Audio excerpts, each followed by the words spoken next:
Running slow is important. Let's run with that.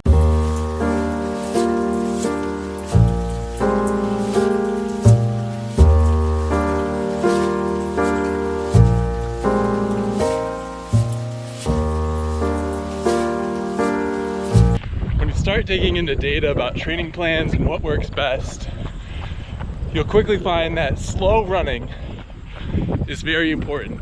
Basically, keeping your heart rate low and going for a longer amount of time is more beneficial to an endurance athlete than speed work and running hard every day.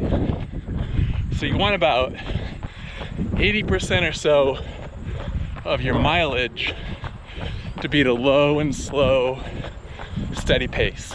I'm not going to pretend to be a scientist and understand all of it.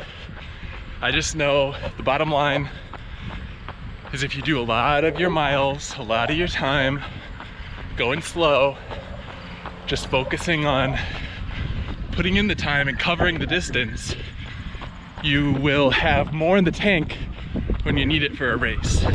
This is my 82nd day in a row of running at least a 5K. And I've really done very little speed work. A half-mile segment here, a half-mile segment there, but very few hard efforts. Now, the other interesting article I found, research article I found, said that once you're able to run for an hour or longer, that running for a half hour or shorter has no benefit to your endurance. It might help your speed, but it won't help your endurance. As someone who can run for over an hour, therefore, I should always try to run at least 30 minutes on any given day. So that's sort of why I've been upping my mileage from just a 5K to averaging about 5 miles a day. That way I'm up over the 30-minute mark.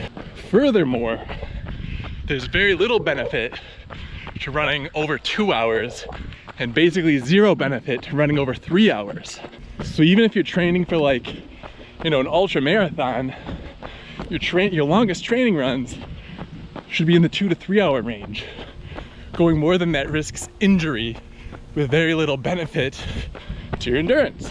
There's some really interesting research done on predicted marathon times, and it looks at, basically it boils down to 2 variables: total mileage in the last 8 weeks and average pace of those miles.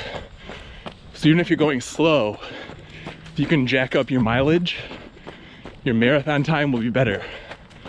Or conversely, if you don't have time to do lots of miles, you better do those limited miles fast. You can find your predicted marathon time by linking up your Strava to a website called Metathon. I'll put a link in the description. It's pretty cool. You can see how your predicted time changes over time.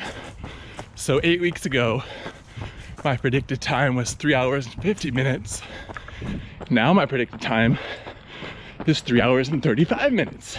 The cool thing about running slow is what you perceive as the same effort will get easier over time. So when I first started this 82 days ago, it was pretty hard for me to run a 9-minute mile. And so most of the time I was running a 9:30, 9:45 pace. Well, now that same level of exertion gets me down to like 8:30. I've gotten a lot faster without really trying. I'm giving the same amount of effort every day. So the lesson to new runners or people who are out of shape and trying to get back into shape is just cover the distance. Don't worry about your speed. Just say you're gonna go 2 miles and do 2 miles. Say you're gonna do 15 miles a week, do your 15 miles a week. It's good enough. You're gonna get faster, it's gonna get easier, and that way it's manageable. That's the cool thing about running, is unlike other sports, you can and do compete against yourself. So if your best time for a 5K is 30 minutes, if you beat that, you had a great day running. What other people run doesn't really affect you and your perceived efforts. So the lesson, run slow. Slower than you think, so that you can cover the miles without walking. Or if you walk, so what? Just get it done. As always, thanks for spending a couple minutes of your day with me. Today we talked about running slow, why it's important, some science behind it, and why just getting in the miles, getting in the time is the most important thing. Thanks for spending a few minutes with me, and until next time, keep moving.